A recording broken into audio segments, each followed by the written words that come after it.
So today we have Gretchen, and she's the owner of a boutique in Payette called the Three Blondes, One Bright Idea.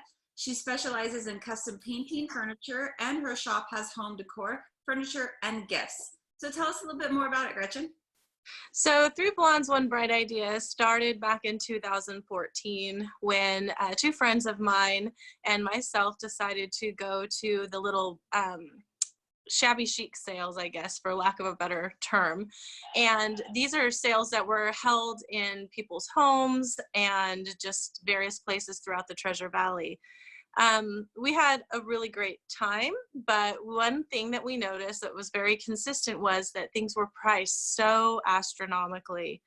And being at that time a mom with kids at home and just not able to afford things like that, we just had this bright idea that we would start redoing pieces and do an annual sale. So we started that April, and we worked all summer, and we refinished pieces, and in the fall had our first annual shabby chic yard boutique and sold our pieces, and we offered them for reasonable prices. We wanted anyone to be able to feel like they could come in and buy something. And that started a 4-year long annual sale.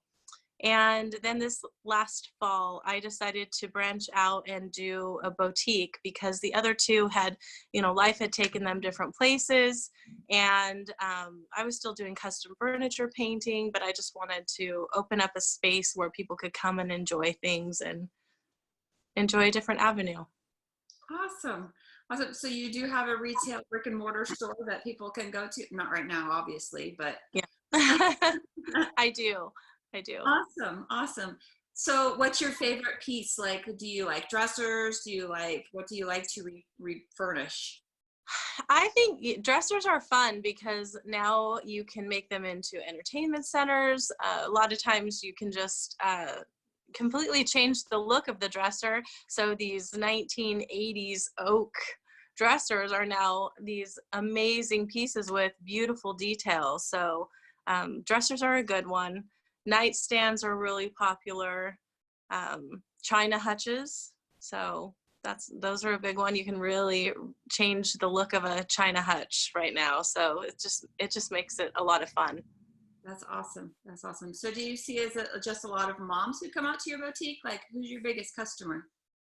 I'd say the biggest demographic is probably your 25 to 35-year-olds.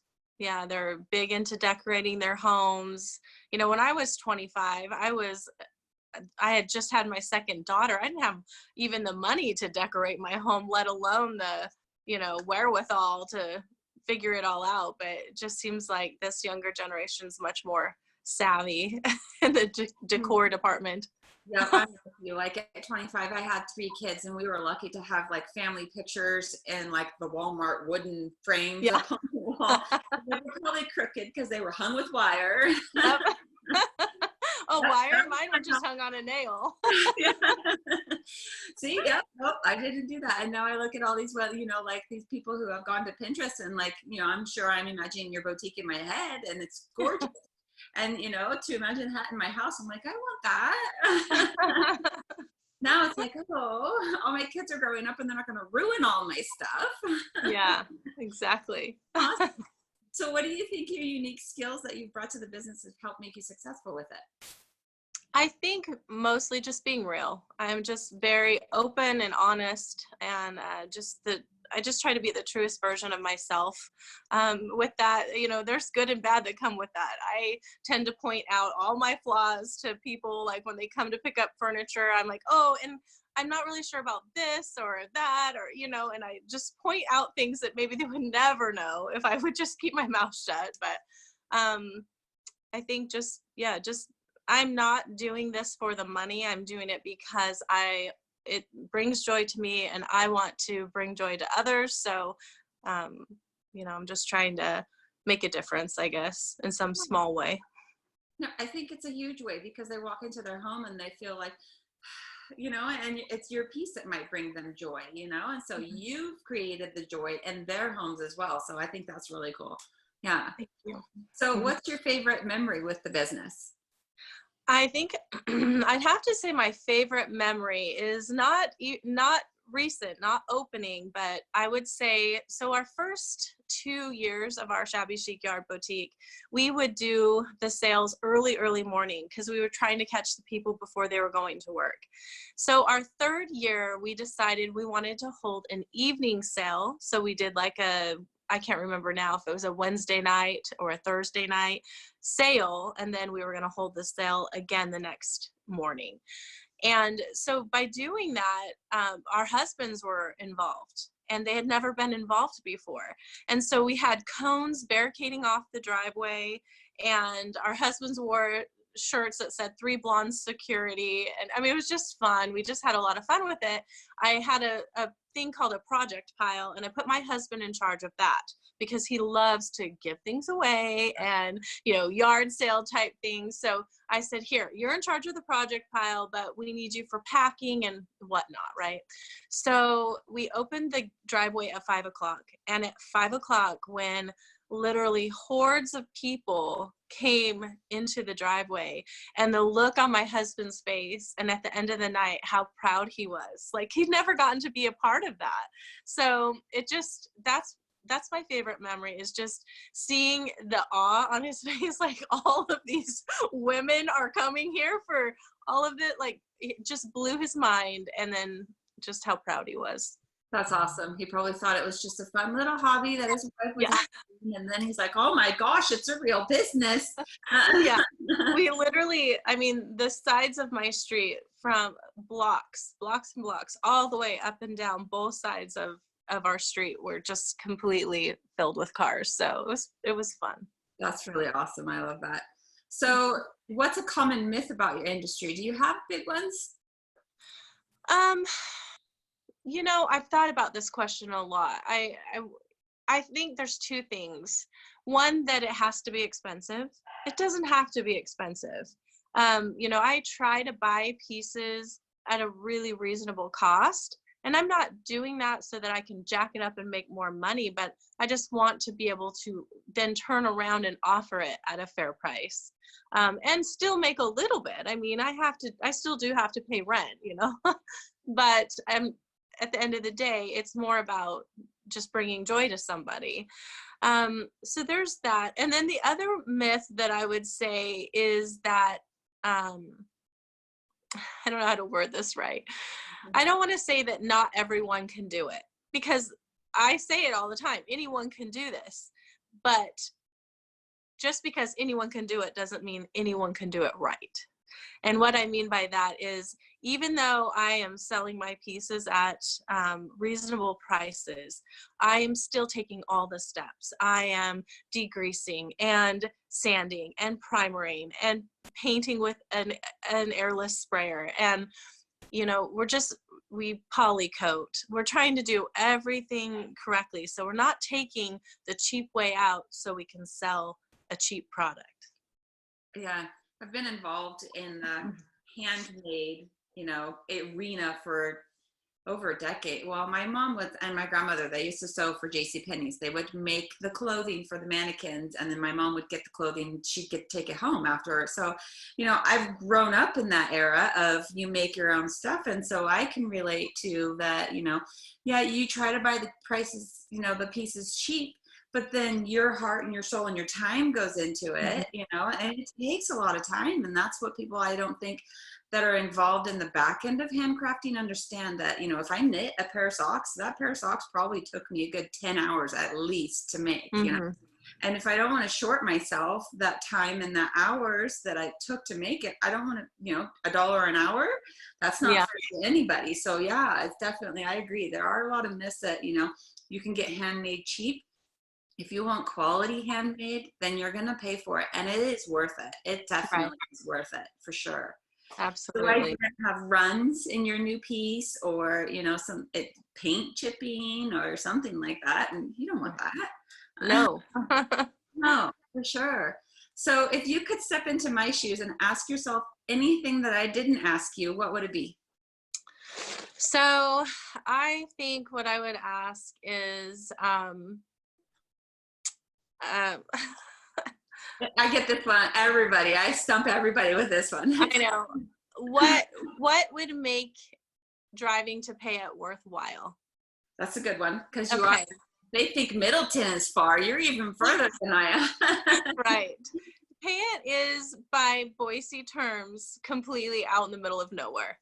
However, we do have a lot to offer out here, and I'm going to plug some other businesses because they, have amazing things to offer. So at this time, most of us are closed. A lot of us offer pickups. I myself am one, but when things get back to normal, you can go over to Ontario, and there are several small businesses in Ontario down Oregon Street that are amazing. The Vintage Rose, Andrew's Seed, Aubrey's Clothing. And then you can loop down to Payette, and you can come and check out Three Blondes, One Bright Idea. There's different places to eat. El Camarón on Maiden Street in Payette is amazing. And then as you head towards Weiser, there's the Second Chance. And I know there are lots of ladies out there that go all the way out towards Weiser to shop at the Second Chance. And they have all kinds of different items, consignment, furniture, just everything you can imagine. And then there's also great shops in downtown Weiser. So you make a day of it with your ladies and you come and check things out. I try to carry things that are unique, not large quantities of things. So it makes it great for the person that's buying it, maybe not so great for the person that wants it and it's already sold. But, that's kind of my goal, is to offer, more unique items and things that are, one thing is kind of fun is I have some planters. They're kind of behind me. I don't know if you can see them, probably not, but they're little bamboo stands, little bamboo stand planters. And I ordered those clear back in the fall. Now I'm seeing them everywhere. So I'm like, yes, my wholesaler nailed it. It just took a little while for it to come around here, but. Yeah, well, see, you were trendy before it was even trendy. I'm trying. That's awesome. Yeah, make a treasure hunt and go all the way. I love, I'm kind of in between the two. And I have, I used to have to trek out to Payette when I was in Boise to meet halfway to trade a kid because his dad lived up in Council. And so he would come from Council. Yeah. And I would go to Boise and we'd meet in Payette. So yeah, and it is a cute little town all the time. Yeah. It's gorgeous. So yeah, definitely. And the river's right there. And who doesn't want to be out right now, Right. Yeah. We have a great little flower shop too in Payette, Kate's Petals. It's just, there's a lot of great things. You just have to look, find the hidden gems. Yeah, the hidden gems are always the best. Always. Yeah. So how can the viewers support you right now during this time? Well, I just, my daughters and I worked very hard on a website, and we cranked away for days on end, endless nights to get a website up and going. So that is threeblondesonebrightidea.com, all spelled out. And I have had a lot of success with the website so far. I do not ship at this time. At this time, I'm just trying to concentrate more on the local buyers. However, I do have a daughter that lives in Middleton. I travel to Nampa and Boise during normal life quite a bit. So I would be happy to make arrangements with people if they're over there and they see something they just absolutely have to have. We can talk about that, but my website's a great way to see what all the different things that we have to offer. My Facebook page, also Three Blondes, One Bright Idea, is up and going, and I'm posting on that constantly. And I also have an Instagram, same name. So. Awesome. And so you've listed where they can find you all online. And now I'm going to go straight to the best question, which is, what's your favorite thing about the Treasure Valley? Oh, I love that you can literally, within an hour's time, you could go snow skiing, or you could go ice fishing, or regular fishing when the summer's nice, or when the weather's nice. You can go boating, crappie fishing, water skiing, camping. I mean, I just feel like we have it all in this area, and it's not too big. So it still feels hometown. Yeah, for sure. I know, and it's growing and growing. And I'm like, no, stop, stop. I know. It is kind of scary to see the growth, Yeah, but I mean, even here in Middleton, I've got subdivisions popping up all around me, and I'm like, no, no.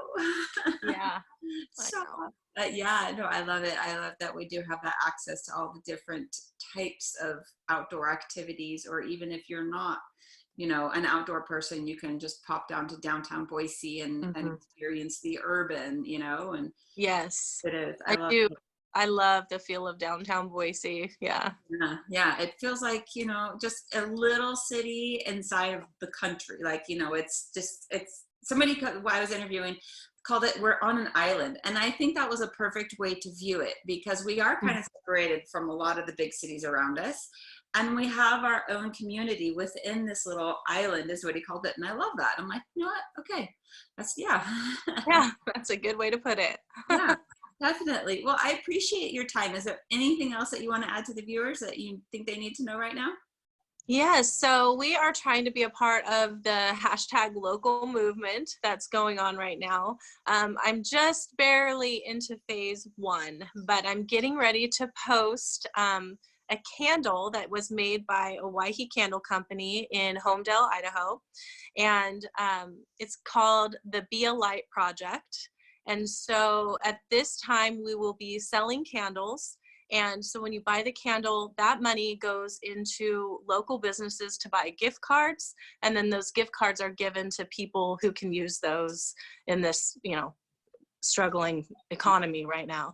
So we're not asking for donations from businesses because we're trying to help the businesses. So it's just a full circle. Just buy from a local maker, so the Waihi Candle Company, sell those candles, that profit goes into a small business, and then those cards are given to someone in need.